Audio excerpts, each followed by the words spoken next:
আপোনালোকৰ ঘৰত এনেকুৱা ধৰণৰ ক্ৰেক আপোনালোকে দেখা পাইছে নেকি? এই যে মই ফটোটো দেখাইছোঁ, ইয়াত আপোনালোকে চাব যে ওপৰৰ লেভেলটোত আপোনালোকে দেখা পাইছে যে অলপ মোটা হৈ ক্ৰেকটো হৈছে আৰু লাহে লাহে লাহে লাহে এইটো মিহি হৈ আহিছে।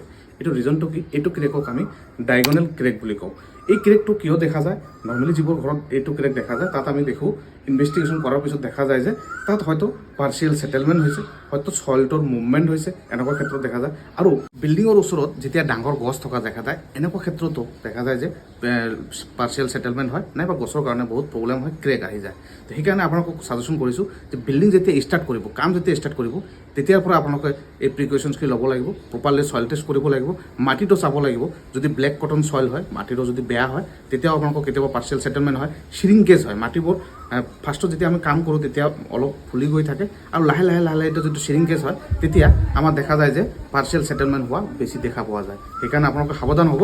অকল বিল্ডিং ক্ৰেক মৰাৰ সময়ত আপোনালোকে সাৱধান হৈ লাভ নাই।